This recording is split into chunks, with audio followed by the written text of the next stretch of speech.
شاید حکومت په وخت حکومت چې دی د هغوی خیال دی چې اپریشن حل دی د هغې زما دا خیال دی چې صرف اور صرف اپریشن ستا حل نه دی که ته خپل دغه کوې نو د حکومت په کار دی حکومت نور هم دغه یو دغه واخلي یو ګام واخلي یو دغه اقدامات عملي اقدامات وکړي عملي اقدامات هغه دی چې صوبایي حکومت چې دی هغه خلق دپاره څه کار وکړي ترقیاتي سکیمات خو ډېر اوازه کیږي ترقیاتي سکیمات ضرور په ځکه باندې چې دی خلق ښکاره کوي خلق ته معلومیږي مګر هغه ولاړ سي هغه اگر څه ټوټ پوټ شکار سي یا مات سي سب سټینډرډ دغه کارونه وسي که سب سټینډرډ کارونه کیږي نو خلق توجه چې دی د خلق توجه نه او که خلق توجه نه نو بیا اپریشن کوونک چې دی یو اپریشن که دویم اپریشن بیا نشي کېدلی دا داسې ګڼو لکه پر بل اور چې تو تیل اچول وي نو موږ بس دا پوښتنه د اپیکس کمیټې څخه وکړو چې په بلوچستان کې د دې مخکې کله اپریشن نه و په پښتونخوا کې د دې مخکې کله اپریشن نه و نو زما په خیال هغه لږ و ډېر چې پاته دي هغه هم دوی د منځه وړل غواړي دا پاته ژوند چې دی دا هم ختمول غواړي د افراد تفریح انتها جوړول غواړي د اپریشن په نامه پښتونخوا وطن بلوچستان بلوچ پښتون اقوام د تیرو شپږو 15 کالو څخه تیریږي او د دې وهلو ټکولو وژلو پورته کولو سره مخامخ دي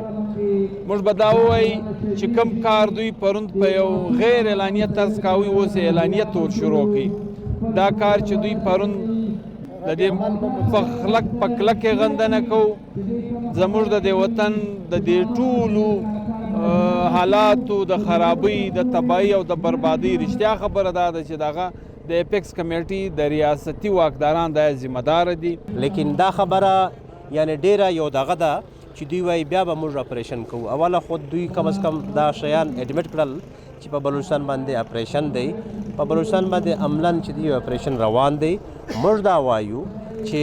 اپریشن نتیجې باندې نن چې د بلوچستان کم ولس چې دی هغه د دې سیستم سره مکمل باهر شوله د دې سیستم سره باندې دی د دې عدلیه سره د دوی اعتماد ختم شو د دغه پارلیمنت سره د دوی اعتماد ختم شو د دې مقنن باندې د دوی اعتماد ختم شو د دې میډیا باندې کم د ریاست کم څلور غټ ستونونه نشي دي نن دوی خلک نه په کار خو دی وایي چې دوی باید په دغه ایپیکس کمیټې باندې دا فیصله کړې وای چې د بلوچستان یو جیوپولیټیکل معدنیات وسایل دی پاکستان په کرایسس کې دی پاکستان ډېر مسلو باندې روان دی باید دوی په بلوچستان باندې سیاسي مسلې دپاره یو داسې حل دپاره دغه دپاره دوی راتلی وای یو مذاکرات دوی د بلوچستان کم حقیقي سټیک هولډر وای د دوی سره کړی وای یا کم خلک چې لاپته دي مسنګ دي جبري ګمشدګیانه کم کیس دی د دوی دپاره یو لاره کړی و لیکن زه دا وایم چې زموږ د کم ناقب اندیش حکمرانان دي یا کم بالادست قوتونه دي یا اسټیبلیشمنټ دی